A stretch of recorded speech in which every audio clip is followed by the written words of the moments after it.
Hello दोस्तों, good afternoon. स्वागत है आप सबका सुकृपा क्लासेज पर। दोस्तों, इस वीडियो में हम लोग आरपीएफ कांस्टेबल व एसआई एग्जाम 2024 के आज शिफ्ट में पूछा सकने वाले most important GK GS miscellaneous व करंट के प्रश्नों को सॉल्व करेंगे। दोस्तों, आपके एग्जाम्स में जीके जीएस मिसलेनियस व करंट के जितने भी टॉपिक से क्वेश्चंस पूछे जाने हैं, उन सभी टॉपिक्स को कलेक्ट करके ए टू जेड एक एक क्वेश्चन व एक एक फैक्ट चुन चुन के डाला गया है। इसके अलावा आपके प्रीवियस ईयर एग्जाम्स के प्रश्नों को भी शामिल किया गया है। साथ में एक्स्ट्रा फैक्ट को पूरी तरह से कवर करने का प्रयास किया गया है। तो दोस्तों, आप लोग इन्हें कॉन्सेंट्रेट होकर चालू करें। क्वेश्चंस कम सॉल्व होने पर पुनः प्रश्नों का रिवीजन करें, ताकि आरपीएफ कांस्टेबल व एसआई एग्जाम 2024 में आप लोग जीके जीएस मिसलेनियस व करंट के टॉपिक से अच्छा स्कोर कर सकें। ध्यान रखें दोस्तों, आपके एग्जाम में आपका पूरा जीके यानी कि हिस्ट्री, पॉलिटी, ज्योग्राफी, इकोनॉमिक्स, पूरा आपका मिसलेनियस यानी विविध का चैप्टर, पूरा आपका जीएस यानी कि जनरल साइंस व करंट अफेयर्स, इन सभी टॉपिक्स का अच्छा खासा वेटेज है। पूरे 50 क्वेश्चंस आपके इन सभी टॉपिक से पूछे जाएंगे। तो चलिए दोस्तों, ज़्यादा समय न लेते हुए हम लोग इन सभी मोस्ट इंपॉर्टेंट प्रश्नों को सॉल्व करना शुरू करते हैं। दोस्तों, क्वेश्चन से स्टार्ट करेंगे हम लोग करंट के टॉपिक से। सबसे पहले हम लोग करंट को कंप्लीट करेंगे, पुनः इसी वीडियोस में अन्य सभी टॉपिक्स को कवर करेंगे। क्वेश्चन है दोस्तों हमारा, 71वीं मिस वर्ल्ड 2024 का खिताब किसने जीता? रिसेंटली करंट से मोस्ट इंपॉर्टेंट क्वेश्चन है दोस्तों, बिल्कुल आपके 10 में है, आपके लेवल में है। क्वेश्चन है हमारा, 71वीं मिस वर्ल्ड 2024 का खिताब किसने जीता? करेक्ट आंसर होगा क्रिस्टीना प्लिस्कोवा, जो कि चेक गणराज्य से आती हैं। अब चूंकि दोस्तों रिसेंटली करंट से हमारा क्वेश्चन आया हुआ है, तो इस टॉपिक से जितने भी क्वेश्चंस बनते हैं, अधिकांश प्रश्नों को हम लोग यहीं पे कवर करेंगे। यही हमारे प्रिपरेशन की स्ट्रेटजी है दोस्तों, कि जिस भी टॉपिक्स को हम लोग उठाएंगे, उस टॉपिक्स के अधिकांश प्रश्नों को पूरे एक्स्ट्रा फैक्ट के साथ वहीं पे कवर करेंगे। ध्यान देंगे दोस्तों, आप लोग सारे क्वेश्चन सिलेक्ट रखे गए हैं। पहला क्वेश्चन है हमारा, जून 2024 में लगातार दूसरी बार लोकसभा के अध्यक्ष के रूप में किसे चुना गया? करेक्ट आंसर होगा ओम बिरला को। आपके हर टॉपिक से दोस्तों यहाँ पे सुपर क्वेश्चंस लगाए गए हैं। आप लोग सभी प्रश्नों को पूरी तरह से रिवाइज जरूर करेंगे। आगे बढ़िएगा। क्वेश्चन है हमारा, जून 2024 में किसे भारतीय सेना के अगले उप प्रमुख के रूप में नियुक्त किया गया? करेक्ट आंसर होगा एनएस राजा सुब्रह्मण्य को। नेक्स्ट, हाल ही में तेलंगाना स्थापना दिवस यानी कि तेलंगाना फाउंडेशन डे 2024 कब मनाया गया है? करेक्ट आंसर होगा 2 जून को। नेक्स्ट, जून 2024 में किसे तंबाकू नियंत्रण के लिए ब्रांड एम्बेसडर नियुक्त किया गया है? करेक्ट आंसर होगा पीवी सिंधु को। अगला क्वेश्चन है हमारा, भारत के लोकसभा चुनाव 2024 में कितने करोड़ लोगों ने मतदान देकर विश्व रिकॉर्ड बनाया है? तो ध्यान रखेंगे दोस्तों, 64.2 करोड़ लोगों ने। वह अगला क्वेश्चन है हमारा, वर्ष 2024 में हैदराबाद को पूर्णतः किस राज्य की राजधानी बनाया गया? करेक्ट आंसर होगा तेलंगाना की। हर क्वेश्चंस को आप लोग दोस्तों पूरी तरह से प्रिपेयर रखेंगे। आगे बढ़ते हम लोग। अगला क्वेश्चन है हमारा, जून 2024 में किस देश ने अपनी पहली अंतरिक्ष एजेंसी कासा की स्थापना की है? करेक्ट आंसर होगा दक्षिण कोरिया ने। नेक्स्ट, राष्ट्रीय मानवाधिकार आयोग यानी कि एनएचआरसी का नया कार्यवाहक अध्यक्ष किसे नियुक्त किया गया है? करेक्ट आंसर होगा विजय भारती सयानी को। अगला क्वेश्चन, 18वीं लोकसभा चुनाव 2024 में किस राजनीतिक पार्टी ने सबसे ज्यादा सीटें जीती हैं? तो भारतीय जनता पार्टी ने। नेक्स्ट, विश्व पर्यावरण दिवस यानी कि वर्ल्ड इन्वायरमेंट डे 2024 कब मनाया गया है? करेक्ट आंसर होगा 5 जून को। नेक्स्ट, किसे दीनदयाल बंदरगाह प्राधिकरण के अध्यक्ष के रूप में नियुक्त किया गया है? करेक्ट आंसर होगा सुशील कुमार सिंह को। अगला क्वेश्चन, जून 2024 में किसने एशिया के सबसे अमीर व्यक्ति का खिताब फिर से हासिल कर लिया है? तो गौतम अडानी। ध्यान रखेंगे दोस्तों, एक एक क्वेश्चन आपके एग्जाम के लिए सुपर हो सकते हैं। हम आपको बताना चाहेंगे दोस्तों, आपके एग्जाम्स में जो 50 क्वेश्चंस का वेटेज है, जिसमें आपका पूरा जीके आएगा, पूरा साइंस आएगा, पूरा करंट आएगा, इनके पूरे पाठ्यक्रम को हमारे द्वारा 28 पीडीएफ में पूरी तरह से कंप्लीट कर लिया गया है, और ये पीडीएफ दोस्तों अभ्यर्थियों को दिए जा रहे हैं। अगला क्वेश्चन है हमारा, हिंदी साहित्य भारती पुरस्कार 2024 से किसे सम्मानित किया गया? करेक्ट आंसर होगा कृष्ण प्रकाश को। नेक्स्ट, विश्व दुग्ध दिवस यानी कि वर्ल्ड मिल्क डे 2024 कब मनाया गया है? करेक्ट आंसर होगा 1 जून को। अगला क्वेश्चन, जून 2024 में रिलायंस इंडस्ट्रीज द्वारा भारत के पहले मल्टी मॉडल लॉजिस्टिक्स पार्क का निर्माण कहाँ शुरू किया जाएगा? करेक्ट आंसर होगा चेन्नई तमिलनाडु में। अगला क्वेश्चन, विश्व तंबाकू निषेध दिवस 2024 कब मनाया गया है? 31 मई को। और जून 2024 में किसे राज्यसभा में सदन का नया नेता नियुक्त किया गया है? करेक्ट आंसर होगा जेपी नड्डा को। अगला क्वेश्चन, अंतर्राष्ट्रीय नाविक दिवस 2024 हाल ही में कब मनाया गया है? 25 जून को। ध्यान रखेंगे, थोड़े से करंट के क्वेश्चन और बचे हैं। पुनः दोस्तों हम लोग अगले टॉपिक्स को कंप्लीट करेंगे। क्वेश्चन है आपका, फ्रेंच ओपन 2024 में पुरुष एकल का खिताब किसने जीता? करेक्ट आंसर होगा कार्लोस अल्कारेज ने। नेक्स्ट, विश्व खाद्य सुरक्षा दिवस यानी कि वर्ल्ड फूड सेफ्टी डे 2024 कब मनाया गया? करेक्ट आंसर होगा 7 जून को। अगला क्वेश्चन, जून 2024 में एप्पल को पछाड़कर दुनिया की दूसरी सबसे मूल्यवान कंपनी कौन सी बन गई है? तो इनविडा है। और विश्व महासागर दिवस यानी कि वर्ल्ड ओशियंस डे 2024 कब मनाया गया है? करेक्ट आंसर होगा 8 जून को। ये हमारे करंट के क्वेश्चन थे दोस्तों, जिनको हम लोगों ने एक साथ कंप्लीट किए हैं। आगे बढ़ेंगे, थोड़ा सा दोस्तों हम लोग यहाँ पे पीडीएफ के बारे में बात करेंगे, पुनः हम लोग अगले टॉपिक्स की ओर बढ़ेंगे। ध्यान देंगे दोस्तों, एसएससी एग्जाम्स और रेलवे एग्जाम्स का ऑल इन वन कंबाइन नया वर्जन पीडीएफ पूरी तरह से कंप्लीट किया गया है। इस पीडीएफ को बनाने में दोस्तों आपके एसएससी और रेलवे के विभिन्न एग्जाम्स के प्रीवियस ईयर एग्जाम्स के क्वेश्चंस को भी पूरी तरह से एनालाइज किया गया है। इसके अलावा दोस्तों आपके एसएससी और रेलवे के विभिन्न एग्जाम्स के क्वेश्चंस के वेटेज को, उनके लेवल को, उनके ट्रेंड को भी पूरी तरह से ध्यान में रखा गया है। इसमें दोस्तों आपका साइंस यानी फिजिक्स, केमिस्ट्री और बायो का स्पेशल पीडीएफ आएगा। पूरा आपका दोस्तों स्टैटिक जीके और मिसलेनियस यानी विविध का स्पेशल पीडीएफ आएगा, और पूरा दोस्तों आपका करंट का भी स्पेशल पीडीएफ आएगा। इनमें आपकी बहुत सारी वैकेंसीज लगी दोस्तों। आप जानते हैं एसएससी में बात की जाए तो सीजीएल का आपका टियर 1 समाप्त हो चुका है, टियर 2 की तैयारी है। उसके बाद में एमटीएस आपका चल ही रहा है, जीडी आपकी लग चुकी है। रेलवे में आरपीएफ कांस्टेबल और एसआई लगा हुआ है। इसके बाद में एलपी है, टेक्नीशियन है, एनटीपीसी है, वहाँ ग्रुप डी है। इनमें से किसी भी वैकेंसीज में दोस्तों आप अच्छी प्रिपरेशन के लिए इस पीडीएफ को परचेस कर सकते हैं। मात्र 100 रुपीज़ इसकी पेड फीस रखी गई है। व्हाट्सअप नंबर आप लोगों के सामने, जहां पर आप जुड़कर पीडीएफ ले सकते हैं। बढ़ेंगे दोस्तों हम लोगों के लिए टॉपिक्स की ओर। अगला क्वेश्चन दोस्तों हमारे सामने है, देखेंगे किस टॉपिक से रखा गया है। क्वेश्चन है हमारा, 1857 ईस्वी के विद्रोह का नेतृत्व लखनऊ से किसने किया था? करेक्ट आंसर होगा बेगम हजरत महल ने। क्वेश्चन हमारा किस टॉपिक से लगा हुआ दोस्तों? 1857 ईस्वी की क्रांति को लेकर आया, जो कि आपका सुपर टॉपिक है, ट्रेंडिंग टॉपिक है, एवर ग्रीन टॉपिक है। आपके हर शिफ्ट में दोस्तों यहाँ से क्वेश्चंस देखने को मिलेंगे। तो मोस्ट इंपॉर्टेंट सीट आपके सामने लगा दी गई। 1857 ईस्वी की क्रांति से जितने भी क्वेश्चंस हैं, जितने भी फैक्ट बन सकते हैं, सब कुछ पूरी तरह से कंप्लीट कर लिया गया है। अगर इस सीट को आप अच्छे से रिवाइज कर लेते हैं, इस टॉपिक से कोई भी क्वेश्चंस आपके एग्जाम में आते हैं, किसी भी टेंट से पूछे आते हैं, ना क्वेश्चन आपसे मिस होंगे और ना ही क्वेश्चन आपसे गलत होंगे। तो चलिए दोस्तों इस सुपर टॉपिक्स को हम लोग पूरी तरह से कंप्लीट करना शुरू करते हैं। क्वेश्चन था हमारा, 1857 ईस्वी के विद्रोह का नेतृत्व लखनऊ से किसने किया था? करेक्ट आंसर होगा बेगम हजरत महल ने। अब थोड़ा सा दोस्तों इस सीट को अपने सामने करेंगे, देखिएगा इंपॉर्टेंट पॉइंट के जरिए 1857 ईस्वी की क्रांति के सारे क्वेश्चंस को पूरी तरह से कंप्लीट किया गया है। पहला पॉइंट है हमारा, 29 मार्च 1857 ईस्वी को मंगल पांडे, आप जानते हैं इनका नाम इनके साथ जुड़ा हुआ है, नामक एक सैनिक ने बैरकपुर में गाय की चर्बी मिले कारतूसों को मुंह से काटने से स्पष्ट मना कर दिया। फलस्वरूप उन्हें गिरफ्तार कर 8 अप्रैल 1857 को फांसी दे दी गई। दोस्तों एक बात ध्यान रखें, जहां पे हम डेट मेंशन करते हैं आप प्रिपेयर रहिए, क्वेश्चन ऑलरेडी बनते हैं इसलिए हमारे द्वारा मेंशन किया आता है। अगला पॉइंट है आपका, मंगल पांडे का संबंध 34वीं नेटिव इन्फेंट्री यानी एनआई से था। आप लोग जानते हैं डायरेक्टली क्वेश्चन पूछा था कि ये किस बटालियन के सिपाही थे, तो 34वीं बटालियन के सिपाही थे। अगला पॉइंट, 10 मई, ये डेट आप लोग नहीं भूलेंगे, 1857 के दिन मेरठ, ये लोकेशन जरूर ध्यान रखेंगे, कि पैदल टुकड़ी यानी 20 एनआई से 1857 ईस्वी की क्रांति की शुरुआत हुई। नेक्स्ट, 1857 ईस्वी की क्रांति के समय भारत के मुगल सम्राट तो बहादुर शाह जफर यानी कि बहादुर शाह द्वितीय थे, और 1857 ईस्वी की क्रांति के समय भारत के गवर्नर जनरल लॉर्ड कैनिंग थे। सब कुछ पूरी तरह से आप प्रिपेयर रखेंगे। आगे बढ़ेगा दोस्तों, तो आप जानते हैं दोस्तों कि 1857 ईस्वी की क्रांति के विद्रोह के नेतृत्व करता डायरेक्टली आपके एग्जाम में क्वेश्चंस बनते हैं, तो इनको आप लोग पूरी तरह से कंप्लीट करेंगे। पॉइंट है हमारा, 1857 ईस्वी की महान क्रांति के प्रमुख केंद्र और संबंधित नेतृत्व करता। बात की जाए दिल्ली की दोस्तों, तो दिल्ली से 1857 ईस्वी के विद्रोह का नेतृत्व बहादुर शाह जफर ने किया था, और वक्त खान ने सैन्य नेतृत्व किया था। ये भी ध्यान रखेंगे, क्वेश्चन पूछ लिया आता है। नेक्स्ट, कानपुर से बात की जाए दोस्तों, तो 1857 ईस्वी के विद्रोह का नेतृत्व नाना साहब ने किया था, और तात्या टोपे ने सैन्य नेतृत्व किया था। लखनऊ से बात की जाए दोस्तों, तो बेगम हजरत महल ने किया था। झांसी से रानी लक्ष्मीबाई ने किया था। इलाहाबाद से दोस्तों लियाकत अली ने किया था। जगदीशपुर से कुंवर सिंह ने किया था। बरेली से दोस्तों खान बहादुर खान ने किया था। फैजाबाद से मौलवी अहमदुल्ला ने किया था, और फतेहपुर से दोस्तों 1857 ईस्वी की क्रांति के विद्रोह का नेतृत्व अजीमुल्ला ने किया था।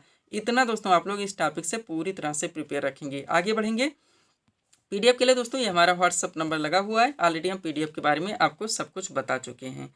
अगला क्वेश्चन देखेंगे दोस्तों किस टॉपिक से रखा गया है। क्वेश्चन है हमारा, संयुक्त राष्ट्र संघ यानी कि यूएनओ की स्थापना कब हुई थी? करेक्ट आंसर होगा 24 अक्टूबर 1945 को। क्वेश्चन हमारा किस टॉपिक से लगा है दोस्तों? यूएनओ यानी कि संयुक्त राष्ट्र संघ को लेकर आया। तो आप जानते हैं दोस्तों इसकी स्थापना इनके विभिन्न ब्रांचेस, उनकी स्थापना, उनके मुख्यालय, यानी कि बहुत सारे क्वेश्चंस, बहुत सारे फैक्ट दोस्तों आपके इस टॉपिक से निकलते हैं जो कि आपके एग्जाम में ऑलरेडी पूछाते हैं, वह कंटिन्यू रिपीट होते रहते हैं। तो सब कुछ पूरी तरह से दोस्तों 100% कंप्लीट करके पीडीएफ की सीट आपके सामने लगा दी गई है।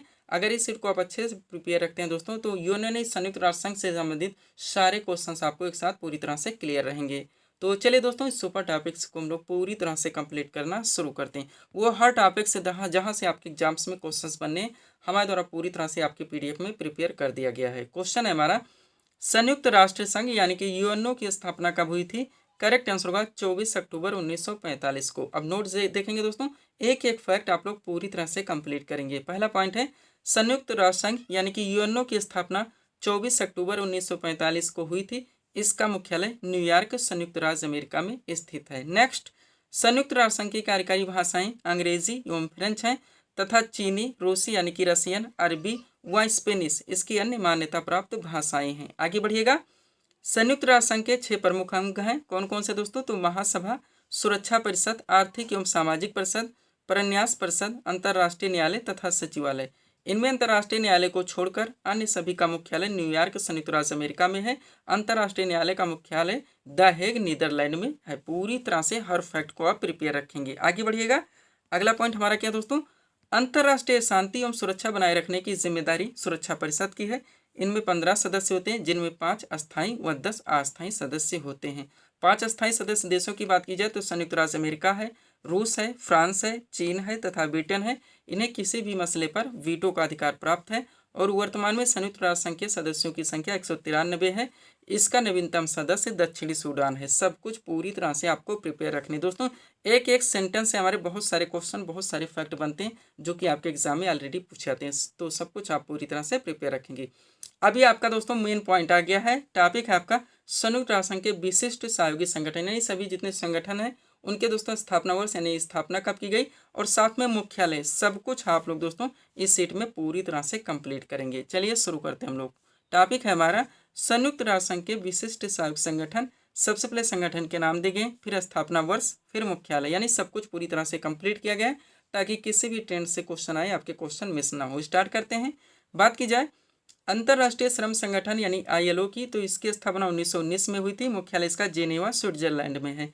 संयुक्त राष्ट्र खाद्य एवं कृषि संगठन यानी एफएओ की बात की जाए तो इसकी स्थापना 1945 में हुई थी। मुख्यालय इसका रोम, इटली में है।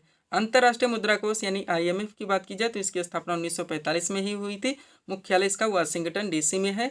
अंतर्राष्ट्रीय पुनर्निर्माण एवं विकास बैंक की बात की जाए, इसकी भी स्थापना 1945 में हुई थी। मुख्यालय इसका भी वाशिंगटन डीसी में है। यूनेस्को, इसका फुल फॉर्म भी ध्यान रखिए, हालांकि दोस्तों सब कुछ आपके करंट में पूरी तरह से मेंशन है। यूएनएससीओ यानी कि United Nations Educational, Scientific and Cultural Organisation, संयुक्त राष्ट्र शैक्षिक, वैज्ञानिक एवं सांस्कृतिक संगठन, जिसकी स्थापना 1945 में हुई थी। मुख्यालय इसका फ्रांस की राजधानी पेरिस में है। विश्व स्वास्थ्य संगठन यानी डब्ल्यूएचओ की बात की जाए, स्थापना इसकी 1948 में हुई थी। मुख्यालय जेनेवा, स्विट्जरलैंड में है। ध्यान रखेंगे आप लोग। आगे बढ़ते हैं। अगला पॉइंट आपका क्या है दोस्तों? अंतर्राष्ट्रीय दूरसंचार संघ, स्थापना 1961 में हुई थी। मुख्यालय इसका भी जेनेवा, स्विट्जरलैंड में है। यूनिसेफ, ये भी आपका सुपर रहेगा, स्थापना 1946 में हुई थी। मुख्यालय न्यूयॉर्क, यूएसए में है। अंतर्राष्ट्रीय परमाणु ऊर्जा अभिकरण की बात की जाए, स्थापना 1957 में हुई थी। मुख्यालय वियना, ऑस्ट्रिया में है। अंतर्राष्ट्रीय नागरिक उड्डयन संस्थान की बात की जाए, स्थापना 1944 में हुई थी। मुख्यालय इसका मॉन्ट्रियल, कनाडा में है। वहाँ विश्व मौसम विज्ञान संगठन यानी आईएनएमओ की बात की जाए, स्थापना 1951 में हुई थी। मुख्यालय इसका भी जेनेवा, स्विट्जरलैंड में है। यहाँ तक दोस्तों आप लोग यूएनओ को पूरी तरह से कंप्लीट रखेंगे। जो भी टॉपिक्स हमारे द्वारा दोस्तों जहाँ पे स्टार्ट किए गए हैं आपके पीडीएफ में, वहीं पे पूरी तरह से कंप्लीट कर लिए गए हैं। थोड़ा सा आगे बढ़ेंगे दोस्तों। अब इसके साथ आपका दोस्तों ये मोस्ट इंपॉर्टेंट टॉपिक इसी में जुड़ जाता है, इसको भी आप लोग पूरी तरह से कंप्लीट करेंगे। पॉइंट है आपका प्रमुख जितने अंतर्राष्ट्रीय संगठन है दोस्तों, उनकी स्थापना कब हुई, उनके मुख्यालय कहाँ पे हैं, ये भी आप लोग कंप्लीट करेंगे। तो चलिए स्टार्ट करते हैं। सबसे पहले संगठन के नाम है, फिर स्थापना वर्ष है, फिर मुख्यालय है। बात की जाए राष्ट्रमंडल, हजारों बार पूछा गया है। स्थापना 1949 में हुई थी। मुख्यालय लंदन, यूके में है। रेड क्रॉस की बात की जाए, स्थापना 1863 में हुई थी। मुख्यालय जेनेवा, स्विट्जरलैंड में है। इंटरपोल की बात की जाए, स्थापना 1923 में हुई थी। मुख्यालय लियांस, फ्रांस में है। उत्तरी अटलांटिक संधि संगठन यानी नाटो की बात की जाए दोस्तों, स्थापना इसकी 1949 में हुई थी। मुख्यालय ब्रुसेल्स, बेल्जियम में है। मोस्ट इंपॉर्टेंट क्वेश्चन आपका यहाँ से बनता है। यूरोपीय संघ यानी ईयू की बात की जाए, स्थापना 1965 में हुई थी। मुख्यालय ब्रुसेल्स, बेल्जियम में है। अगला है दोस्तों आपका दक्षिण एशियाई क्षेत्रीय सहयोग संगठन यानी सार्क की बात हो रही दोस्तों, ध्यान देंगे 1985 में इसकी स्थापना हुई थी। मुख्यालय इसका काठमांडू नेपाल में है, ध्यान रखेंगे आप लोग। आगे बढ़िएगा। अगला आपका क्या है दोस्तों, पेट्रोलियम निर्यातक देशों का संगठन यानी ओपेक की बात हो रही है। स्थापना कब हुई थी ओपेक की? 1960 में। मुख्यालय वियना ऑस्ट्रिया में है। और एशियाई विकास बैंक यानी एडीबी मोस्ट इंपॉर्टेंट, स्थापना 1967 में हुई थी। मुख्यालय दोस्तों फिलीपींस यानी कि फिलीपींस, मनीला की राजधानी फिलीपींस में है, ध्यान रखेंगे आप लोग। इतना दोस्तों आप लोगों को अंतर्राष्ट्रीय संगठन से रिलेटेड क्वेश्चंस को भी पूरी तरह से कंप्लीट रखने। बढ़ेंगे दोस्तों हम लोग अगले क्वेश्चंस की ओर। सब कुछ आपके पीडीएफ में पूरी तरह से मेंशन है। सारे क्लासेस की पीडीएफ दोस्तों, वीडियोस के पीडीएफ भी हमारे द्वारा अभ्यर्थियों को दिए जा रहे हैं। क्वेश्चन अगला आपका क्या है, पुलित्जर पुरस्कार किस क्षेत्र में प्रदान किया जाता है? करेक्ट आंसर होगा पत्रकारिता के क्षेत्र में। क्वेश्चन हमारा किस टॉपिक से लगा है दोस्तों? अंतर्राष्ट्रीय एवं राष्ट्रीय पुरस्कार एवं सम्मान डायरेक्टली क्वेश्चन बनते हैं दोस्तों। द्रोणाचार्य पुरस्कार किस में दिया जाता है? कलिंग पुरस्कार किस में दिया जाता है? ऑस्कर पुरस्कार किस क्षेत्र में दिया जाता है? बुकर पुरस्कार किस क्षेत्र में दिया जाता है? तो जितने भी राष्ट्रीय एवं अंतर्राष्ट्रीय लेवल पे हो सकते हैं, पूरी तरह से दोस्तों सेट लगा के सब कुछ पूरी तरह से कंप्लीट किया गया। इस सेट को आप लोग अच्छे से प्रिपेयर रखेंगे। चलिए शुरू करते हैं हम लोग। क्वेश्चन था हमारा, पुलित्जर पुरस्कार किस क्षेत्र में दिया जाता है? करेक्ट आंसर होगा पत्रकारिता के क्षेत्र में। थोड़ा सा दोस्तों इस सीट को अपने सामने करेंगे, देखिएगा। एक तरफ दोस्तों पुरस्कार एवं सम्मान के नाम दिए गए हैं, दूसरी तरफ दोस्तों संबंधित क्षेत्र के नाम दिए गए हैं। सबसे पहले अंतर्राष्ट्रीय लेवल पे हम लोग कवर करेंगे, पुनः हम लोग दोस्तों राष्ट्रीय लेवल पे कवर करेंगे। तो पॉइंट है आपका, अंतर्राष्ट्रीय पुरस्कार सम्मान एक तरफ दिया गया है और संबंधित क्षेत्र दोस्तों दूसरी तरफ दिया गया है। बात की जाए नोबेल पुरस्कार की, तो ध्यान रखें सबसे पहले दोस्तों, नोबेल पुरस्कार टोटल 6 क्षेत्रों में दिया जाता है। अब ये क्षेत्र है, साहित्य है, चिकित्सा है, भौतिकी है, रसायन है, अर्थशास्त्र है एवं शांति के क्षेत्र में। डायरेक्टली इसको ध्यान रखें, क्वेश्चन का ट्रेंड अगर चेंज कर दिया जाए, निम्न में से किस क्षेत्र में नोबेल पुरस्कार नहीं दिया जाता है, ऐसे में अगर आप 6 क्षेत्रों के नाम याद नहीं रखते, आप क्वेश्चन सॉल्व नहीं कर पाएंगे। दूसरा है पुलित्जर पुरस्कार, जो कि पत्रकारिता के क्षेत्र में दिया जाता है। ऑस्कर पुरस्कार फिल्म के क्षेत्र में दिया जाता है। कलिंग पुरस्कार विज्ञान के क्षेत्र में दिया जाता है। बुकर पुरस्कार साहित्य के क्षेत्र में दिया जाता है। ग्रैमी पुरस्कार संगीत के क्षेत्र में दिया जाता है, ध्यान रखेंगे आप लोग। आगे बढ़ते हैं। अगला हमारा क्या दोस्तों, रमन मैग्सेसे पुरस्कार, जो कि सरकारी सेवा, जन सेवा, पत्रकारिता, साहित्य तथा संचार, अंतर्राष्ट्रीय समझ के क्षेत्र में दिया जाता है। महात्मा गांधी शांति पुरस्कार दोस्तों शांति के क्षेत्र में दिया जाता है। ये थे अंतर्राष्ट्रीय लेवल पे पुरस्कार सम्मान संबंधित क्षेत्र। अब चलिए इसी को दोस्तों हम लोग राष्ट्रीय लेवल पे कवर करते हैं। एक तरफ राष्ट्रीय पुरस्कार का नाम दिया गया, दूसरी तरफ संबंधित क्षेत्र के नाम दिए गए। स्टार्ट करेंगे दोस्तों भारत रत्न से, तो ध्यान रखिएगा, कला हो गया, साहित्य हो गया, विज्ञान हो गया, खेल के क्षेत्र में विशिष्ट सेवा तथा जन सेवा के लिए पुरस्कार दिया जाता है। दादा साहब फाल्के पुरस्कार फिल्म के क्षेत्र में दिया जाता है। ज्ञानपीठ पुरस्कार साहित्य के क्षेत्र में दिया जाता है। सरस्वती सम्मान भी साहित्य के क्षेत्र में दिया जाता है। जो क्वेश्चन थोड़े से समतुल हो सकते हैं उनको एक साथ सेट किया जाता है ताकि याद रखने में थोड़ी सी आसानी हो। व्यास सम्मान साहित्य के क्षेत्र में दिया जाता है। कबीर पुरस्कार सामाजिक सद्भाव के क्षेत्र में दिया जाता है। द्रोणाचार्य पुरस्कार खेल प्रशिक्षण के क्षेत्र में दिया जाता है। मेजर ध्यानचंद खेल रत्न पुरस्कार खेल सराहनीय दोस्तों प्रदर्शन करने वाले खिलाड़ी को दिया जाता है। अर्जुन पुरस्कार खेल के क्षेत्र में दिया जाता है। शांति स्वरूप भटनागर पुरस्कार विज्ञान के क्षेत्र में दिया जाता है। आगे बढ़िएगा। धनवंतरी पुरस्कार चिकित्सा के क्षेत्र में दिया जाता है। बोरलाग पुरस्कार दोस्तों कृषि की पैदावार में उल्लेखनीय योगदान के लिए दिया जाता है। सब कुछ पूरी तरह से आप प्रिपेयर रखेंगे, एक एक क्वेश्चन की कीमत आप लोग जानते हैं। अगला दोस्तों आपका चमेली देवी पुरस्कार, जो कि पत्रकारिता के क्षेत्र में दिया जाता है। गोविंद वल्लभ पंत पुरस्कार ये सर्वश्रेष्ठ सांसद को दिया जाता है। इतना दोस्तों यहाँ से आप लोगों को पूरी तरह से प्रिपेयर रखने। पीडीएफ के लिए हमारा व्हाट्सअप नंबर लगा हुआ है। बढ़ेंगे दोस्तों हम लोग अगले क्वेश्चंस की ओर। अगला क्वेश्चन दोस्तों आपके सामने देखेंगे किस टॉपिक से क्वेश्चन रखा गया है। जैन धर्म के 24वें एवं अंतिम तीर्थंकर कौन थे? करेक्ट आंसर होगा महावीर स्वामी। क्वेश्चन में ही क्लियर कर दिया गया है कि जैन धर्म में टोटल 24 तीर्थंकर हुए थे। अब टॉपिक क्या दोस्तों आपका जैन धर्म, आप जानते हैं आपका सुपर टॉपिक है। बहुत सारे क्वेश्चन, बहुत सारे फैक्ट यहाँ से निकलते हैं आपके एग्जाम्स के लिए।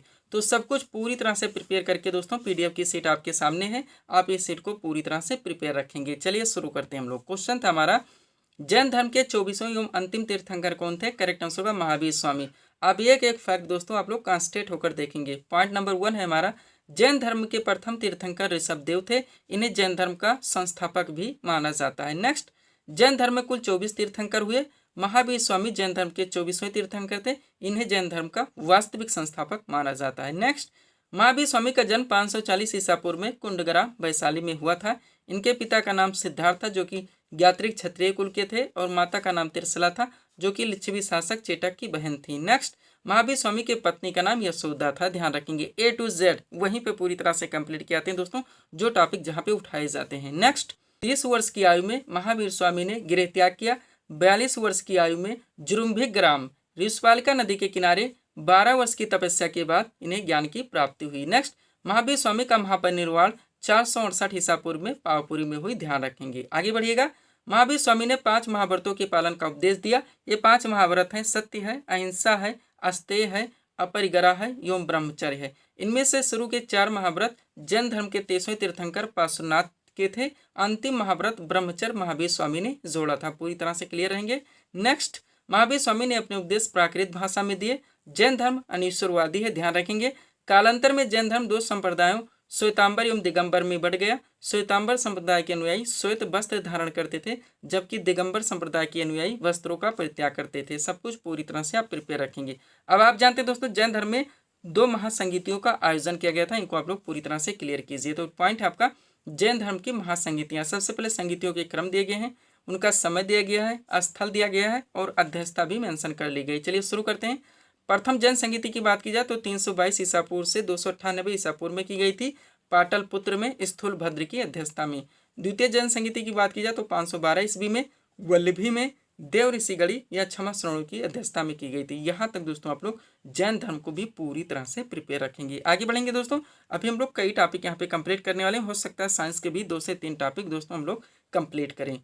क्वेश्चन अगला आपके सामने देखेंगे किस टॉपिक से रखा गया है। क्वेश्चन हमारा, आजाद हिंद फौज की स्थापना किसने और कब की थी। करेक्ट आंसर होगा रास बिहारी बोस ने 1942 ईस्वी में। क्वेश्चन कैसे मेंशन किया गया, इन्हें हम लोग दोनों चीज क्लियर करेंगे दोस्तों। जो हमारा टॉपिक है सामाजिक एवं धार्मिक आंदोलन एवं समाज सुधार, डायरेक्टली क्वेश्चन बनते हैं। आर्य समाज की स्थापना कब हुई थी, उसके बाद किसने की थी, ये भी इसमें मेंशन किया गया है। ब्रह्म समाज हो गया, सत्य शोधक समाज हो गया, प्रार्थना समाज हो गया। तो जितने भी हो सकते हैं सब कुछ पूरी तरह से कंप्लीट करके सीट आपके सामने लगा दी गई है। एक साथ सारे क्वेश्चंस आप लोग पूरी तरह से प्रिपेयर करेंगे। चलिए शुरू करते हैं हम लोग। क्वेश्चन था हमारा, आजाद हिंद फौज की स्थापना किसने और कब की थी। करेक्ट आंसर होगा रास बिहारी बोस ने 1942 ईस्वी में। अब चलिए थोड़ा सा इस सीट को अपने सामने करते हैं। देखिएगा, सबसे पहले संस्थाओं के नाम दिए गए हैं, फिर स्थापना वर्ष और फिर संस्थापक। बात की जाए एशियाटिक सोसाइटी की तो इसकी स्थापना 1784 में हुई थी विलियम जोन्स के द्वारा। आत्मीय सभा की स्थापना 1815 ईस्वी में की गई थी राजा राम मोहन राय के द्वारा। वेदांत कॉलेज की स्थापना 1825 ईस्वी में की गई थी राजा राम मोहन राय के द्वारा। और ब्रह्म समाज की स्थापना भी 1828 में की गई थी राजा राम मोहन राय के द्वारा, ध्यान रखेंगे। नेक्स्ट, तत्वबोधिनी सभा की स्थापना 1839 में की गई थी देवेंद्रनाथ ठाकुर के द्वारा। इंडियन एसोसिएशन की स्थापना 1876 में की गई थी आनंद मोहन बोस और सुरेंद्रनाथ बनर्जी के द्वारा। पूना सार्वजनिक सभा की स्थापना 1867 में की गई थी MG रानाडे के द्वारा, ध्यान रखेंगे आप लोग। आगे बढ़ते हैं। अगला हमारा क्या दोस्तों, प्रार्थना समाज, जिसकी स्थापना 1867 में हुई थी आत्माराम पांडुरंग के द्वारा। आर्य समाज की स्थापना 1875 में की गई थी स्वामी दयानंद सरस्वती के द्वारा। बेलूर मठ की स्थापना 1887 में हुई थी स्वामी विवेकानंद के द्वारा। और रामकृष्ण मिशन की स्थापना 1897 में की गई थी स्वामी विवेकानंद के द्वारा। Next, servants of India society, Bharat सेवक समाज भी लिख के आता है। इसकी स्थापना 1905 में की गई थी गोपाल कृष्ण गोखले के द्वारा। अभिनव भारत सोसाइटी की स्थापना 1904 में की गई थी विनायक दामोदर सावरकर के द्वारा। मुस्लिम लीग की स्थापना 1906 में की गई थी आगा खान सलीमुल्लाह खान के द्वारा। अनुशीलन समिति की स्थापना 1907 में की गई थी वारिंद्र घोष और भूपेंद्र दत्त के द्वारा, ध्यान रखेंगे आप लोग। आगे बढ़िएगा। अगला क्या है दोस्तों आपका, विश्व भारती, जिसकी स्थापना 1912 में की गई थी रविन्द्रनाथ ठाकुर के द्वारा। गदर पार्टी की स्थापना 1913 में की गई थी लाला हरदयाल के द्वारा। हिंदू महासभा की स्थापना 1915 में की गई थी मदन मोहन मालवीय के द्वारा। होम रूल लीग की स्थापना 1916 में की गई थी तिलक एवं एनी बेसेंट के द्वारा।